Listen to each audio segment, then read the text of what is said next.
Hello and welcome to another fantastic episode of the Fantastic Mr. Podcast. I am your host, Justin Strange, with my lovely two co-hosts, Zack Briggs. Say hello, Zack. What up, everyone? And Jake Kramers, who is using his phone today as audio. So there's going to be an echo in the background. He says his internet went out, but I think he just got robbed or something. We forgot to pay the bill. Yeah, that's even better. I'll be honest. We forgot to pay the bill. That was better than that's a lot better than you getting robbed. Yeah, some listeners might be in the same boat right now. They're listening using their phone's data. Who knows? Yeah, you never know. You don't know people, Jake. You're absolutely right. I don't. Don't know anyone. All right, so we're actually talking about TV news and news in general and how it's portrayed on screen. But I think we might actually talk about a little bit of like TV local news because we've all three worked in local news. And so we'll probably touch onto that. And Jake is actually wearing his KFSM shirt today, which is a news station in Northwest Arkansas. So he's sporting it. And Zach's wearing a polo and I'm wearing a Superman shirt. So I thought, I think Zach's wearing a polo. I am. Channel 7, which is in Little Rock, has a very similar shirt that says Super 7. I thought you were repping the Channel 7 shirt. It's in my closet. But you're just a nerd. Yeah. Well, you see that hamper behind me? Those are clean. Those are clean clothes, and this was on top. For people that don't know, I don't know if they said or if you said already. He's wearing a Superman shirt. Justin is. Yeah, I'm wearing a Superman shirt. I got it at Goodwill. Yeah, I'm just wearing my work attire. Dang, they got the drip at Goodwill. Yeah, I got this shirt and a Batman shirt, and it's just like the same style. It just says Batman with a picture of Batman, and it's brown. The vintage. So apparently, somebody had these two shirts and donated them at the same time, and so it's an interesting color for a Batman shirt, brown. Yeah, it's brown with. I'm not finding it for you, but one day, next time. Anyway, let's get to it, Zach. This is your episode. So yeah, as you kind of said, I mean, we've all worked in TV news. In fact, together at the same station in Little Rock. That's how we met. And absolutely. Yeah, I was a reporter there, and Jake a photographer, a photojournalist, and Justin, you were a jack of all trades, I'd say. Yeah, because you don't know what I did there. You were a producer. It's a lot easier just to say I'm a jack of all trades. I was a promotions producer, so I helped promote the station to get people to watch. Absolutely. Which is ironic because that's the job that I wanted when I got into news business, was a promotions producer. Most film majors, if they have to go to news, that's kind of what they want to do because it's kind of the middle ground between journalism and filmmaking, if you think about it. And so a lot of film people are like, well, we got to go to news. I might as well. Or like photographers like you, Jake, a lot of them apply for those promotions jobs. It was the closest I could get behind the camera. Yeah. As close as I can make a living while being behind the camera. Yeah. And be able to create your own stuff. It's kind of nice. Yeah. TV news is where you want to work, listeners, if you want to make loads of money. Can I tell you guys a story real quick, and then we can get onto it. I was leaving work, and so Channel 7 is this old building in Little Rock, in downtown Little Rock. Very old, used to be a bank. And so it's your traditional downtown type building, very, I think 4 stories tall, and it had a parking garage in the building. And the garage, when you left, it had an automatic gate that would open. And so I was waiting for the gate. And then when I pulled out, this guy stops me and he's like, hey, I need money, but I promise I'm not like trying to bum money off you. My girlfriend kicked me out of the car and I just need money for the bus. That's all I need. And I said, well, how much is it? And it was like $1.50 or something. So I was like, you know what? I have it, but I only have it in change. Is that okay? And he's like, yeah. So I was getting it out and he's like, oh man, you work here? I was like, yeah. I was like, well, what do you do? And I was like, I'm a producer. And he goes, oh man, you must make like $100,000 a year. I was like, ha. I was like, not even close. I was like, I make about a third of that. And it's like, not even close to 100,000. He's just like, oh, I gave him his money and he ran off. That's one of the largest misconceptions, the fact that the news business, particularly local news, makes money. You do not make money in the news business. Well, the news business is something, unless you are a long-time anchor with a national news service. But if you're a grunt in the news station, you're making pennies. Especially starting out. Something that you do it's because either A, you're very passionate about the news, you actually want to tell information to your neighbors and information, or you're interested in the creation aspect of it. One of the two. You're not in it for the money. No, well, to be honest, also it's easier to get into the news as a filmmaker, or even, well, definitely a journalist, but as a filmmaker, it's easier to get into the news than it is almost anything else, unless you create your own stuff. As far as like getting a job, like applying for a job and getting the job, the news is the easiest way to go. Does that make sense? You almost always get hired. Like if you tried to apply with, a bachelor's degree, you just got out of college, bachelor's degree to a production studio, you most likely won't get a job unless it's like a PA, like a production assistant. And that's what I did with the news. Like I applied for a job as a production assistant and got it. And I was making minimum wage, had to be at work at 4:00 in the morning. And I was only working part-time. But it gets your foot in the door. But it got my foot in the door. And then a year later, a career. Yep. And then a year later, I applied for a full-time position as a promotions producer. And I was making, a lot. I was making double what I was making as a production assistant. I mean, it still wasn't much, but I was making double. If you think about it like that, it's a lot more, but it got my foot in the door. And then I was able to get the job as a producer. And then it helped me actually, and I'm sorry, Zach, I know this is your episode, but it helped me get my teaching job because part of the teaching was teaching broadcast news. So it really helped me get that job too. I wanted to start off by just naming some of the movies perhaps we both all have seen here. Mm-hmm. Bruce Almighty and Anchorman. I think those are some of the more popular movies out there that portray TV news. They're comedies, but they have some aspects of realism, but very exaggerated for sure. I remember seeing Bruce Almighty as a kid, and I think this was certainly before I had any ambition to become a journalist, even TV news. And I had to see it like maybe 2 years ago. And I related to it a lot more because I'm still a news reporter for a station in Texas, in San Antonio. So it's kind of nice to see people portray reporters on TV, but then it's also kind of annoying to see some of the, I guess, deceptions and inaccuracies that they do, especially in general, like seeing reporters with a photographer, they're trying to come across as doing a live shot, but where's the live truck? Where's their live unit? They're just talking to no one, I guess. On the street somewhere. It's amazing how your perspective changes once you're in a profession. I remember Groundhog's Day with Bill Murray. When I watched as a kid, like the photographer was comedic relief. He was just like this goofy guy. And then when I actually worked as a photographer, we watched it. My wife's family celebrates Groundhog's Day, and they make a whole thing out of it. They make the food and they sing songs and play games, and it's really fun. And we end with watching Groundhog's Day. And so we watched Groundhog's Day, and they're given to this poor photographer. And I was like, wait a second. Wait, no, listen to him. Listen to that man. That man is speaking wisdom. Why are you treating him as a joke? He's the only one trying to keep this production moving. Right. And you're killing him. And it was really funny. I was like, wait a second. I think there's elements of accuracy to that, I guess, portrayal. I mean, I feel like some of the photographers I've worked with have this drive to want to do the best job that they can do. And sometimes the reporters, the one that's straggling behind. Unfortunately, that is true. I've worked with some great reporters, of which, Zach, you are one of them.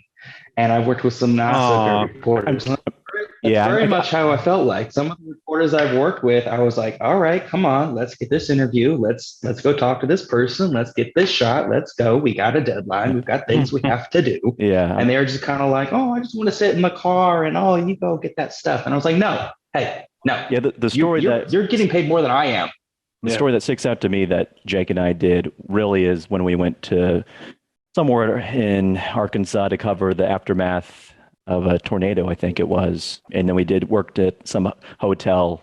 I forgot where that was, but I remember us working together on that. It was that was like a remote location. Yeah, I think I remember because you guys shot something for me. We were up near Jonesboro, I believe. I think it was an F2 or F3 had just went through.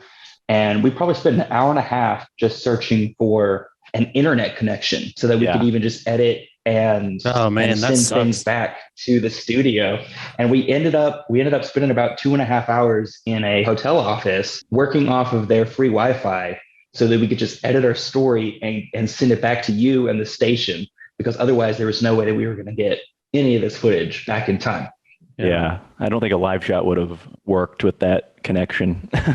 No. But anyway, I mean, Justin, what movies stick out to you when it comes to TV news or just journalism in general? So a movie that I thought did a pretty good job with TV news. I don't know if you guys have ever seen the movie Big Miracle, but it's about it's based on a true story. In the 80s, these whales get stuck in the ice in Alaska, and a reporter is up there. Photographer is up there. He's a MMJ essentially. He reports and he shoots everything. He all his video.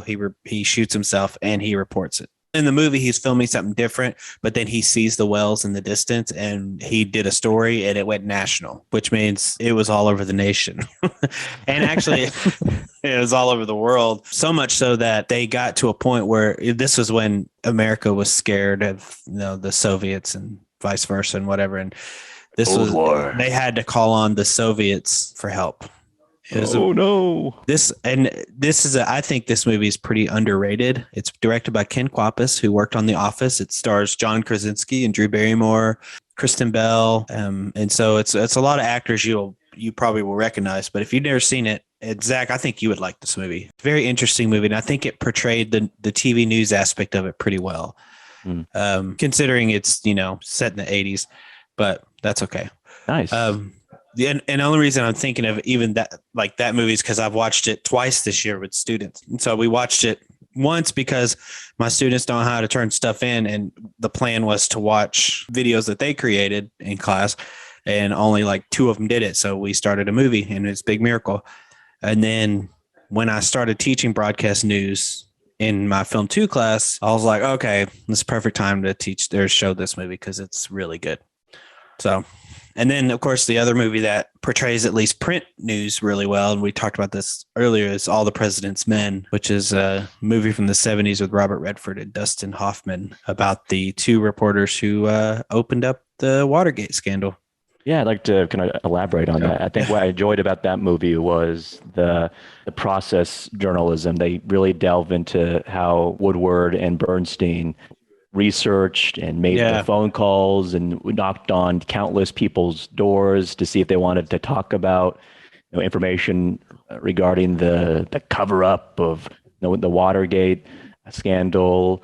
It was very intense and something I don't think maybe everyone would enjoy, just because it is kind of slow and they take their time during those scenes. But as someone that has been in the news, I could appreciate the portrayal of that process journalism. Right. I agree. It's not an action-packed movie. It's like I was going to show it to my students, and then I thought, you know what?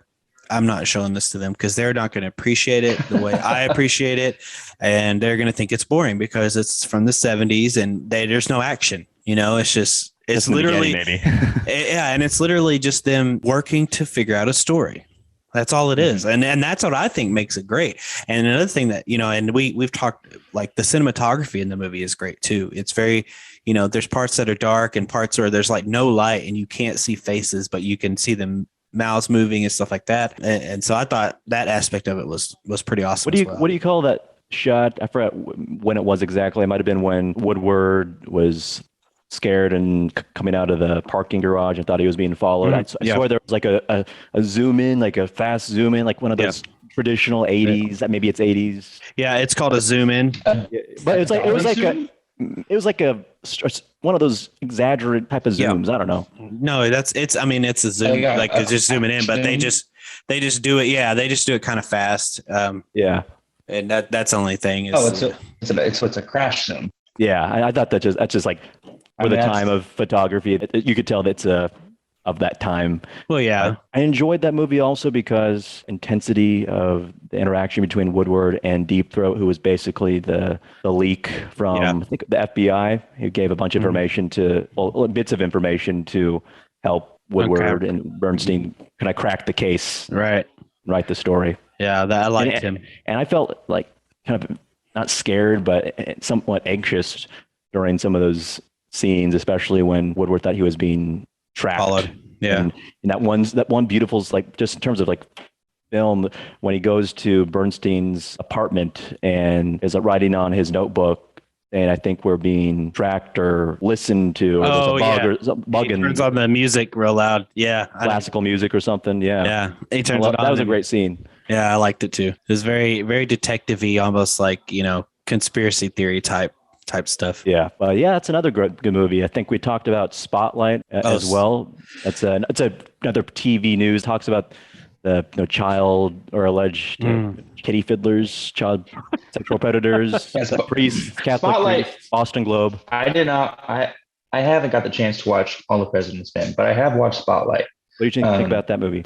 I loved it. For one, growing up Protestant, I was unaware of the actual, just how deep the whole Catholic situation was. Right. So that was kind of mind blowing in and of itself. And Spotlight follows the group of reporters that uncover the sex scandal of the Catholic Church, essentially how they were, maybe they still are, I don't know, moving disgraced priests and cardinals from one church to another after they molest children. And they were the group that initially uncovered that scandal and brought it to light. And that's a great film, great acting. It's got Mark Ruffalo, Michael Keaton, Rachel McAdams, all who do a wonderful job representing real life characters. And their journey their journey to uncover the truth. They actually brought in real people that they were playing to act as advisors, so they can get their character right. They threw in very like character specific mannerisms and planning to make it very accurate to the individuals in real life. And it's a well-paced, beautifully shot film. They were able to draw the shot out for emphasis when they need it. There's some great reels of like when they're searching through the books and they're finding the names.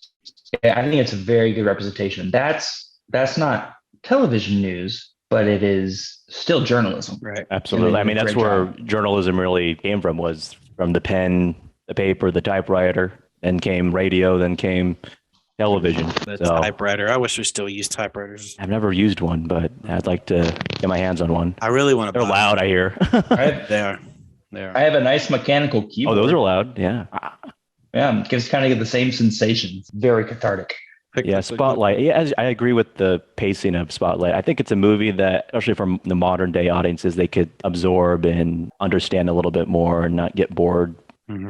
Compared to maybe All the President's Men, which you'd have to see to really understand. But I think, Justin, you might be able to understand what I'm trying to say, that the pacing of Spotlight might be more it's a little comfortable for the masses. Yeah. Well, for newer audiences, probably because music's probably a little more intense and they know when to use it. Whereas, All the President's Men, I mean, it's got into its moments, but like I said, for like casual moviegoers, Spotlight would be the movie for them, if they had to choose, unless they're, old like we are, they can't, because, you got to appreciate. You say it's more, Spotlight is more accessible to the standard audience. Yeah, I agree. I'd say so. Yeah. For sure.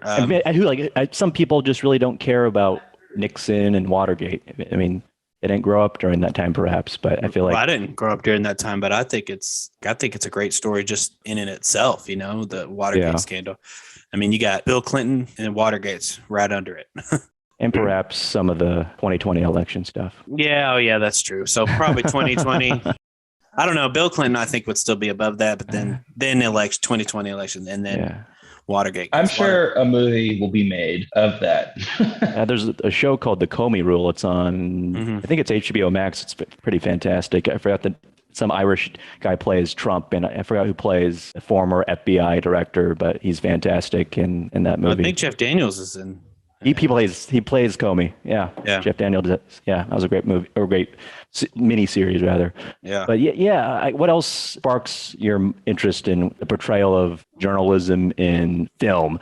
I think for me, watching TMNT I was going to bring that up. As a kid, it really did. I was like, it's a news reporter, and she's playing kind of an integral role, kind of somewhat of a main character type role. Whereas I feel like in other movies, they're just sideline characters that you see talking about an event that's happening in the film just to get that information out, provide some context. Yeah. Just provide exposition. Yeah, absolutely. Yeah. That's a good way to do it. Yeah, it is. I think they sometimes do it too much in like natural disaster films, but those type of scenes are what kind of get my blood flowing as well. But yeah, exactly. You're not worried about what the news reporter's saying, really. Yeah, but April O'Neil, I liked her as a journalist. Just April O'Neil in general. Just in general, but I forgot the name of the actresses. Did you have a favorite? There was two actors, right? Two actresses who played her. There's live action. There's three. Oh yeah, I haven't really watched the newer ones. Yeah, Megan Fox plays April O'Neil, but there's two. I think I liked Judy something. And so there's one in the first, and then they switch her in the second and the third one. They recast, and I kind of the first one. I think I was gonna say I like it's Judith Hogue, I think is her name, and I liked her a lot better than I liked the second one. But the second one, the other they're fine. Wasn't bad. I think they did okay on portraying how news is kind of done. The only thing was, it's like in the cartoon. No, not in the cartoon. In the movie, like, and not just Teenage Mutant Ninja Turtles, but seems like any movie with a reporter, all the reporters are like 50 years old. Have you noticed that? 50 years old? I'm exaggerating a little bit, but they're always a lot older than reporters are now. I noticed 30, 40 years old. Sure, than the standard. Oh yeah, just like freaking high schoolers as well. I mean, in film, they look like adults. Well, I'm saying like these people are, the age that they look. So they're usually, at least the movies I've seen, like makeup. No, I'm telling you, like even April O'Neil is probably like 30 something years old in the first Teenage Mutant Ninja Turtles movie. It makes sense. She's in the New York market. Whatever, Zach. Well, even in she had to work her way up to that position. But how long did it freaking take her then? Well, these days they'll take anyone. So. I mean, that's what I'm saying. Like anytime they cast a reporter in a movie, they're always 30, 40 years old. It seems like, there's never young reporters in these movies. Cause like nowadays, like you started when we were what? 20? I was 20. Yeah. As a reporter. And then these, like The Mask specifically, in The Mask, it's print news, right? There's a woman that's trying to uncover something that happened in the movie, and she's like 40 years old. And then this lead comes about the story, and this other reporter is going to go do it. And she's like, no, let me do it. And this reporter's like 50 years old. I'm like, what? Where are you getting these reporters from? They must have been there for like 30 years. Well, if you think about it, I mean, back in the 80s, 90s, years for this.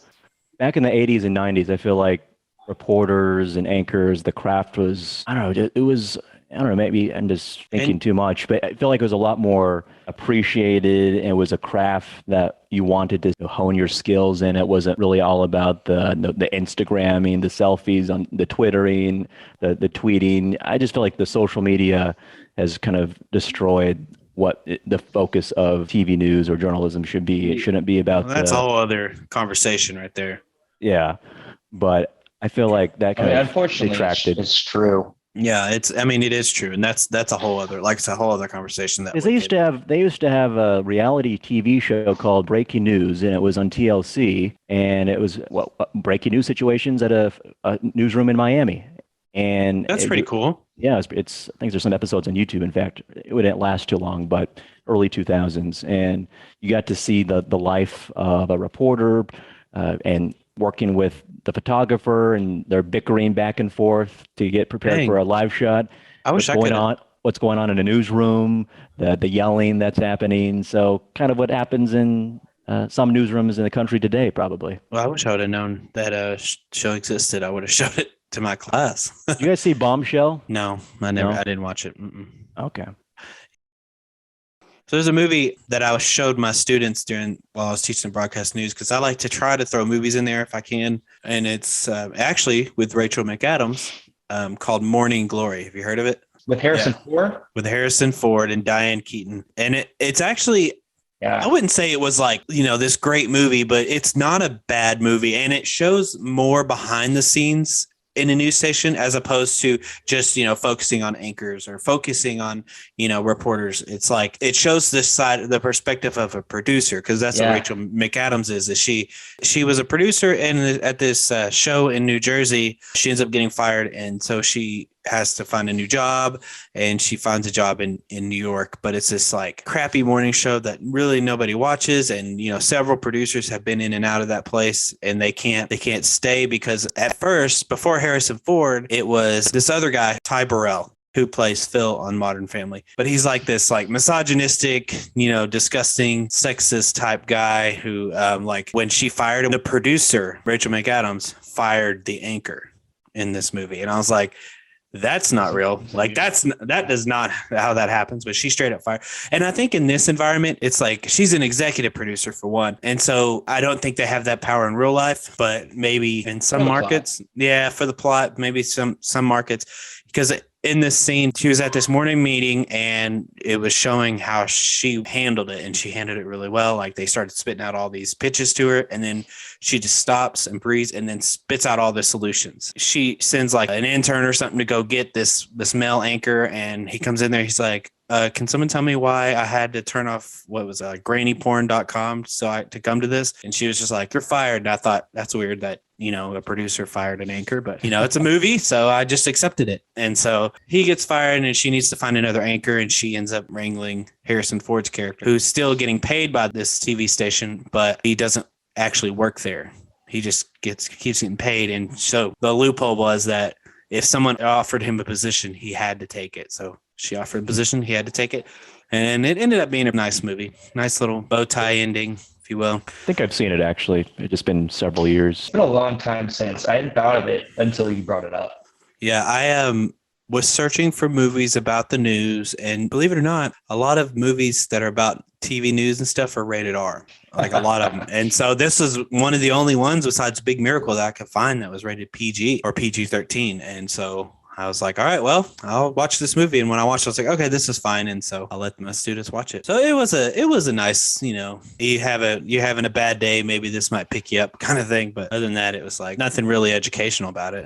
It was kind of neat to see how screenwriters took, to a producer's perspective as opposed to everyone else. Yeah, seeing the behind the scenes. Mm-hmm. Yeah. And there was a really funny thing where someone had left up the wrong graphic, and it was like a story about like a child molester or sex whatever, and then it switched to a graphic of the Pope, but they didn't take the lower third down, so it still showed the Pope as a child molester. So it was pretty funny. She's like sitting there. That's funny. She's sitting there, and it's just like, and this reminded me of being in the control room. Was like, producers are just sitting there, and then something happened. Yes. They're like, hey, get that. Yes. And that's what she did. And she's like, how many times we would be on a shoot somewhere, because we've got an IFB system. So whenever we go out and do live shots, everyone has headphones on, and you've either connected to your camera or connected to your phone, and you have the producer in your ear. I don't know how many times I would be setting up a shot,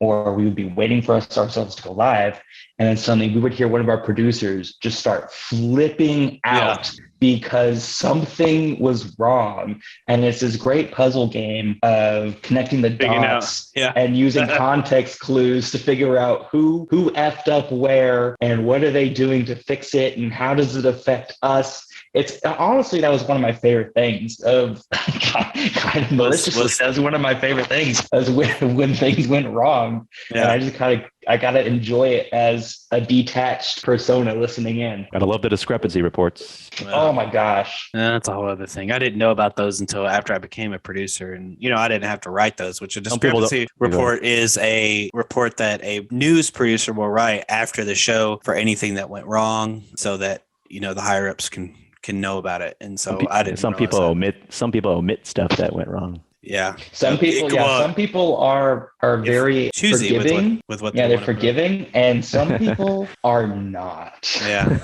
you would get to know which producers were more forgiving than others, and quickly became your favorite producers.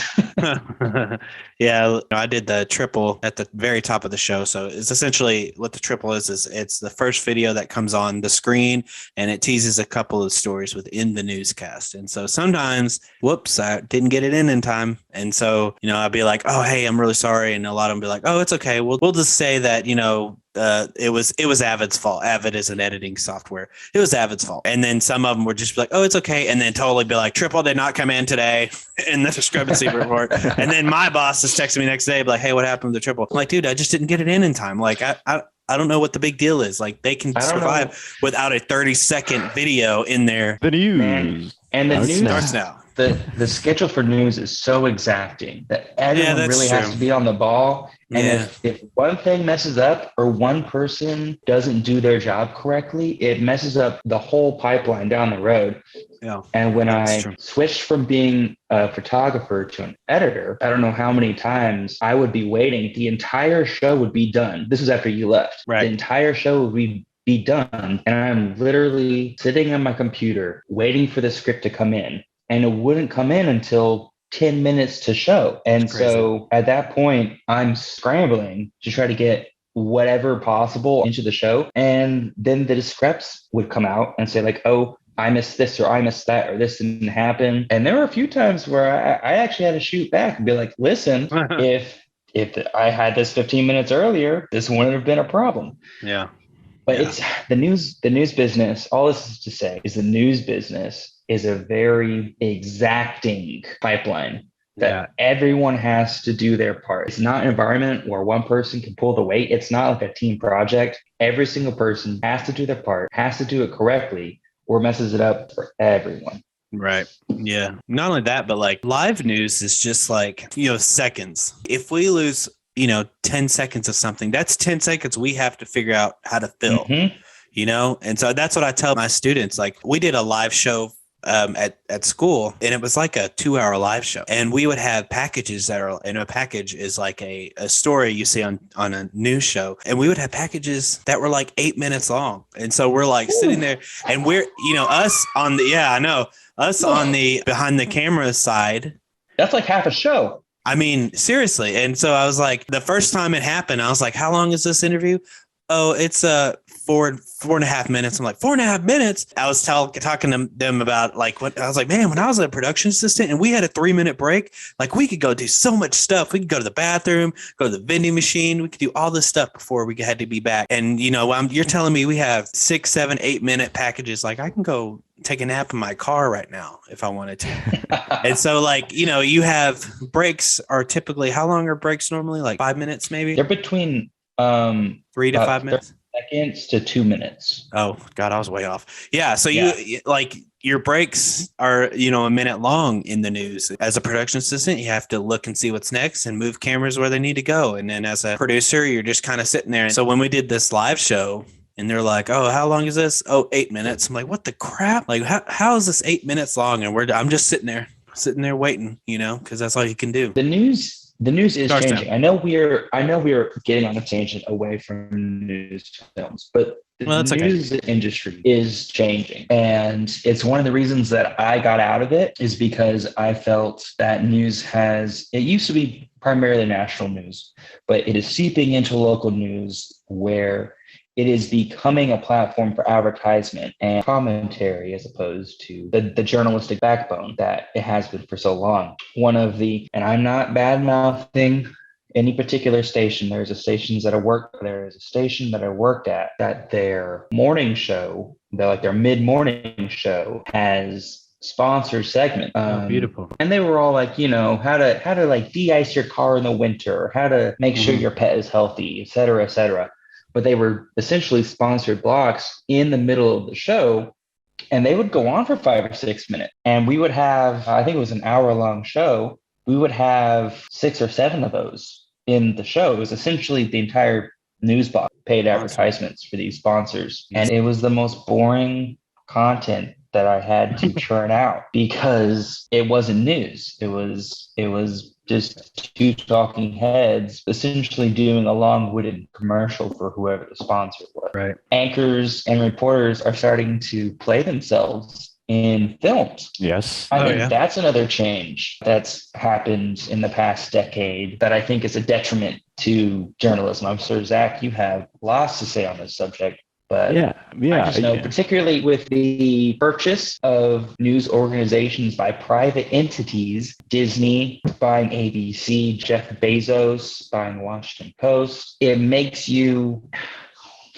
opens the reader, or it opens the audience, the viewer, up to doubt. Is this a legitimate news story, or is this a sponsored segment? What are they putting in or omitting to satiate their sponsors? Even local news. I remember about a year ago, there was a incident that occurred in front of I'm going to say, undisclosed sponsor of the station. And I remember getting a call from our news director telling me, don't film the location behind it, because it happened in front of one of our sponsors, and they didn't want the bad press of this event happening in front of their location. Yeah. And that was one of my first tastes of the gatekeeping that is in journalism due to the sponsorship and ownership of private entities. An interesting segue to that, they provide some biting commentary on that very subject, which I was not expecting when I went to theaters. Zach, do you know what I'm talking about? I haven't seen Anchorman in ages. Anchorman. I know the movie overall has that elements of satirical commentary. Yeah. I was actually going to mention Anchorman too. So Anchorman 1 was just kind of a fun film. Anchorman 2 was surprisingly bold in their commentary on private ownership and kind of the state of journalistic integrity as it is today, or as it was when the movie came out. Because essentially they satire CNN's 24-hour news service. Ron gets fired and he gets rehired for a 24-hour news service, and he's like the overnight crew. Essentially, he's been kicked off, and he's having to work like the 3 a.m. shift. And he pulls all of his crew in, and they essentially start what today, where we're used to the sensationalism of the news and kind of social commentary and general paparazzi-fication of the news. They kind of like went through that process in the movie. They were the first newscasts to show like a car chase. They were the first newscasts to show cute puppies and kittens. Oh, Jake. Dadgummit. I was going to mention this movie. Go ahead. I'm sorry. I'm sorry, man. It's okay. I'm sorry. It's just I think I'll be fine. It was to me that I did think it was like that actually had some social commentary on the state of the news. I did think it was into gatekeeping. Yeah. Well, I was just saying, I did think it was pretty clever whenever he's like, there's that car chase or whatever, and he's like, wait, put that on. And I'm like, oh my God. And like, how has nobody thought to do this in a movie? And, this is how, like, that is the stuff that, attracts audiences to the news, is stuff like that, like car chases, OJ, like specifically. It's the one that comes to mind for me is, that very slow police chase that he did on the road. And then you have things like, I'm pretty sure that's what they're. Yeah. I would think like maybe that's kind of what they're making fun of. And then you have like Michael Jackson's death, that was a big news story. Of course, 9/11, but that was like I don't know. How old were you guys? 9/11 was in first or second grade. I was a youngling. I was probably like 8 or 9, I think. Jeez, I was 15.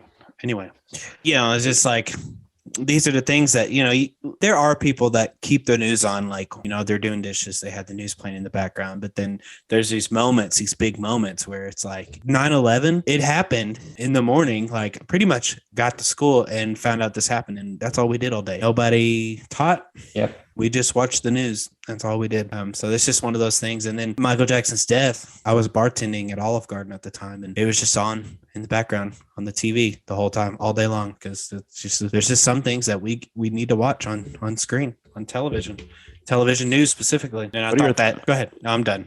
No, are you sure? Yeah, I'm done. Go ahead. What are your thoughts on seeing CNN's Anderson Cooper or Wolf Blitzer playing themselves in movies? It doesn't bother me. Like I would rather see. I would rather see. I mean, either way, it's fine. Like, yeah, hire somebody to play an actor, or get hire somebody to play an anchor, or get an anchor to play themselves. It doesn't bother me either way, I don't think. I mean, as long as they're not like in like a Batman or something, I mean, that'd be weird. And to see Anderson Cooper either way playing himself or someone, Anderson Trooper, I don't know. Yeah, I was going to say, I think I would rather see him play, a fictionalized like character as opposed to himself in that environment, in the Batman, of like, it'll be jarring.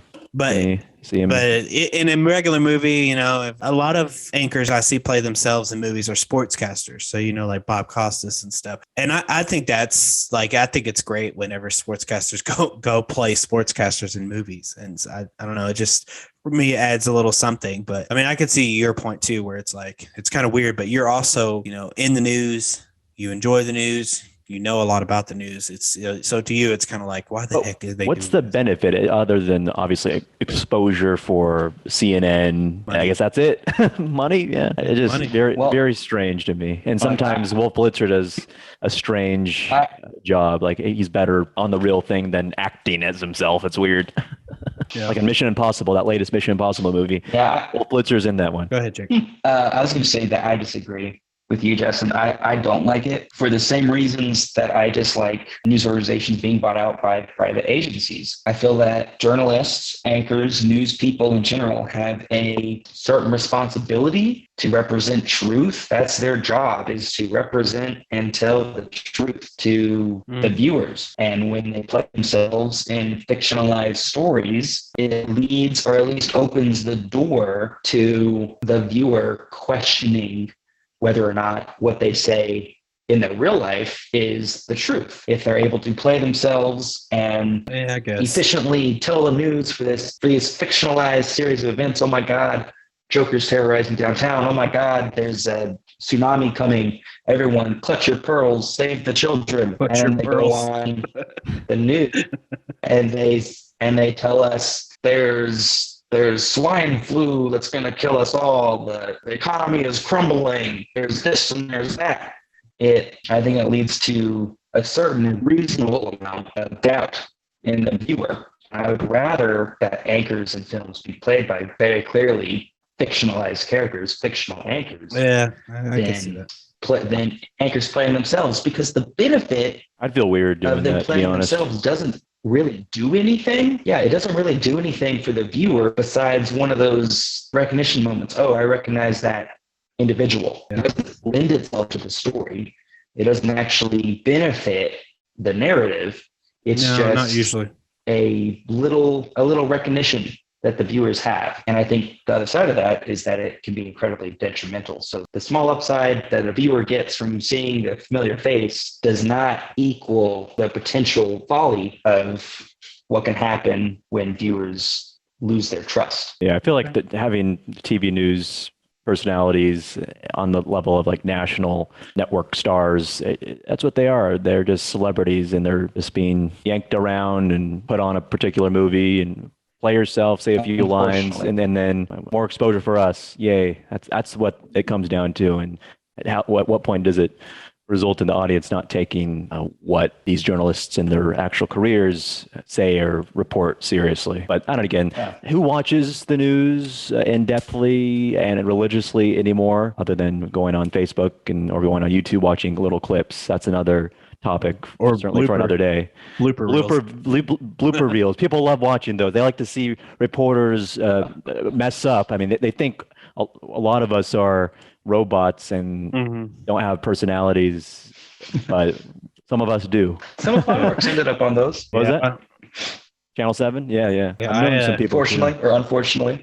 They're funny to me. I mean, I enjoy them, but that's probably because I know what goes on, in the news. And so to me, it's a little more personal. It's like watching the blooper reel for a show you've like The Office. I've seen The Office several times.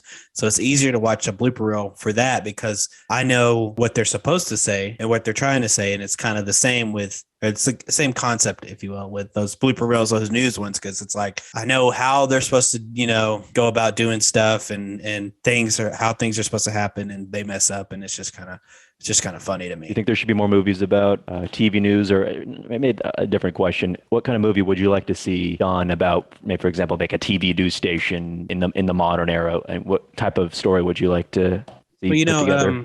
Before scenario, when I was still working at Channel 7, me and I remember Paris Kane, her and I were trying to work on a mockumentary type show about the news. Guess what it was called? Channel 7 News. What? Really? No. It was called the Golden Ranch. It was called Fake News. Fake News. Oh, yeah. I'm sure we'll get the right audience for that. Yeah, I'm sure. It was just like going to be like The Office, but in a news station. And so we worked on one episode, and I don't know, I just wasn't feeling it. And so I was like, all right, I'm going to stop this for a while. But lately I've been thinking it'd be really cool because I'm learning how to needle felt, which, if you know what that is essentially taking wool and stabbing it with a needle until it gets to the shape you want it, and do like a stop motion news segments, but with like needle felted animals. That sounds fun. Yeah, and I thought that would be kind of cool. And I even texted her when I was like, it'd be kind of cool if we did this stop motion and with animals. Like, I don't know why, but I feel like animals should be involved in this. Like just the Fantastic Mr. Fox, but yeah, except for the news. I mean, that's it. Like that's what it would be. It was Fantastic Mr. Fox, but they were all working a news station. I'd watch it. That sounds fun. That does sound fun. Thank you. And it could still be mockumentary. They could still do interviews. Like, I think that would still be funny. I think that would just feed into the meta of it. That sounds great. Yeah, I just got to do it now. How about you, Jake? What would you like to see in terms of a movie that has journalism in it, journalism-centric movie about the corporations taking over local news and some of the inner turmoil that happens in newsrooms and their disagreements, trying to maybe push back silently against these big corporations that own a majority of the TV stations in the U.S.? Honestly, yeah. I feel like if I wanted something, it would probably have to be a drama, and it would definitely have to focus on local news. I feel like we have a lot of movies that focus on like national news and large markets. I kind of want like a drama that has to deal with local news and what involves it. Justin, you're freaking out. What is it?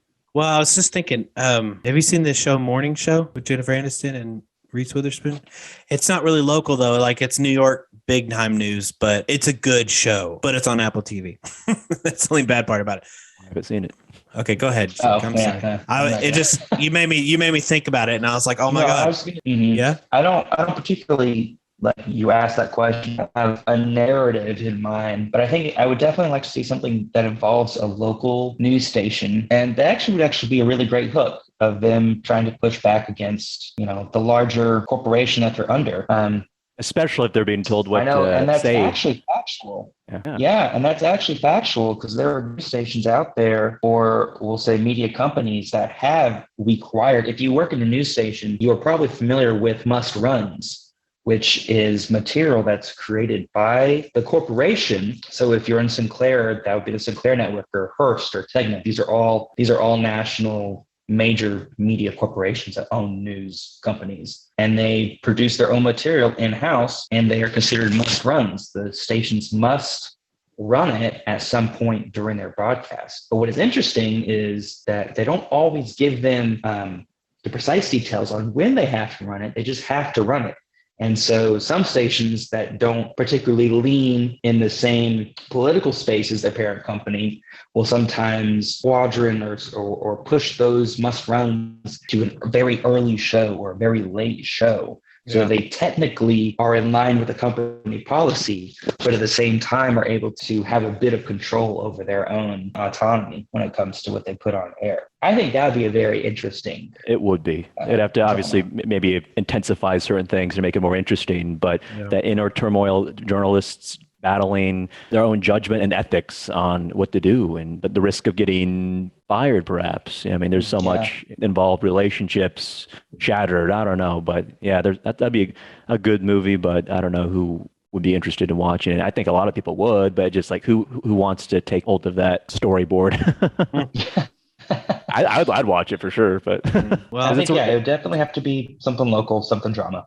Yeah, it's a reality that I think maybe many people outside of news don't really understand, because like still to this day, people think just because you work for ABC News that they could get a hold of David Muir, and we're just the local affiliate. Or the fact that they think that the anchors have their own makeup artists, or they do their own. They have their own green room when they're pampered. Maybe in Los Angeles and New York, but yeah, you know, I don't know how many. That brings me to another point with How I Met Your Mother. So in the show, Robin Scherbatsky is a news anchor, and it's so funny. Well, she starts off as a reporter and then she becomes a news anchor, and it's so funny because like in the show, she has her own makeup artist, but then she talks about how low rated the show is, like her new show, right? She works for Metro News 1 in the show, and like she talks about how their show is on early and it's really low rated and all this stuff. And I'm like, then how the heck do you have your own makeup person? How are y'all affording that? And then when she ends up working for her, it's like a bigger company as an anchor, she has her own office. She has the power to fire people and all this stuff. I'm like, I don't think even in the bigger markets, anchors have their own office or have the power to fire people or give performance reviews. I think they're moving away from that cubicle-esque type of environment, isolation. I think that's still reserved for news directors, but for anchors, it's more of the open space newsrooms these days. I've seen videos on YouTube of like the ABC O&O in New York, and their newsrooms like an open space type. Well, that's how layout. It's going to be at Channel 7, which it should be. Yeah, with the new building was just going to be open, not really cubicles, it was essentially tables that we were going to be at. And so, it seems like they're kind of getting away from that. Anything like else? Last thoughts, just 30 seconds each. TV news in the media. I think movie I forgot to talk about was Nightcrawler and Photographer. Jake Gyllenhaal. I love that movie. And oh man, yeah. Perhaps maybe we could have a segment one of these days where we just talk about that movie. Maybe interesting topic. That would be a good topic to talk about. That was a great movie. That's one of my favorite performances by Jake Gyllenhaal. And he looks so sickly. And he's kind of a strange guy in that movie. Well, yeah, he's kind of insane. That was a good movie. That's a great movie. We will have an episode about that movie. I think we should. Nightcrawler, Jake. Have you seen it with Jake Gyllenhaal? I need to. Yeah, watch it. We need to have an episode. I don't know how many times I've been on the scene somewhere and some random person would walk up and be like, "So you're like the Nightcrawler guy, huh?" Like, nope, not even close. Nope, no, sir, that's not me. All right, we better wrap it up. So you guys have any final thoughts? No. TV news. I love it. I'm still in the business. Hopefully there's more movies about it though. Yeah. Okay. Well, we'll end it on that note. If you guys like what you hear or didn't like what you hear, we'll just hit us up at Fantastic Mr. Podcast at Twitter. What is it? Twitter, Facebook, Instagram, YouTube, OnlyFans. OnlyFans. Let us know. Stop. You gotta stop plugging that. People are gonna because people are gonna think we have an OnlyFans. Anyway, so hit us up on there if you have any ideas of anything you want us to talk about, or just want to say hey, or want to say you suck, whatever you want to do. Sounds great. All right, well, thanks for listening again for the 2 listeners out there, and we will see you next week. Later. All right, see you guys later. Have a fantastic day.